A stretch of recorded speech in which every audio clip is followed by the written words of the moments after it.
കൂത്താട്ടുകുളം.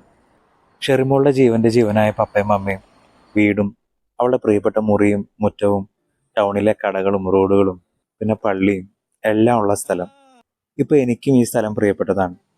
ഓരോ തവണ ആ മുറ്റം വിട്ടിറങ്ങുമ്പോഴും ഇപ്പോഴും അവൾ കരയും. ആ വിഷമം കാണുമ്പോൾ ഞാൻ പറയും, എന്നാൽ നമുക്ക് ഇവിടെ സെറ്റിലാവാം, മക്കളെ ഇവിടെ പഠിപ്പിക്കാം. അവൾക്കും പപ്പയ്ക്കും അമ്മയ്ക്കും മനസ്സുകൊണ്ട് സന്തോഷമാണ്. പക്ഷെ ഒറ്റ പ്രശ്നം, ആൾക്കാരെന്ത് പറയും. കഴിഞ്ഞ ദിവസം ഒരു ഭാര്യ പറയാണ്, അവരുടെ ഭർത്താവ് കല്യാണം കഴിഞ്ഞ് 25 വർഷമായിട്ടും ഒരു രാത്രി പോലും ആ പുള്ളിക്കാരുടെ വീട്ടിൽ കഴിഞ്ഞിട്ടില്ലെന്ന്. വേദനയോടെ ആ സ്ത്രീ പറഞ്ഞ കാര്യം പക്ഷേ ആ ഭർത്താവും മാതാപിതാക്കളും അഭിമാനത്തോടെ കൈവരിച്ച നേട്ടമായിട്ടാണ് കാണുന്നത്. പങ്കാളികളിൽ ഒരാളുടെ നോവ് മറ്റൊരാളുടെ നേട്ടം. എന്താലേ. ഒരു നിശ്ചിത കാലം കഴിഞ്ഞാൽ ആണുങ്ങൾ പെണ്ണുങ്ങളുടെ നാട്ടിലും വീട്ടിലും ഒന്ന് നിൽക്കുന്ന ഒരു അപ്ഡേഷൻ വരട്ടെ.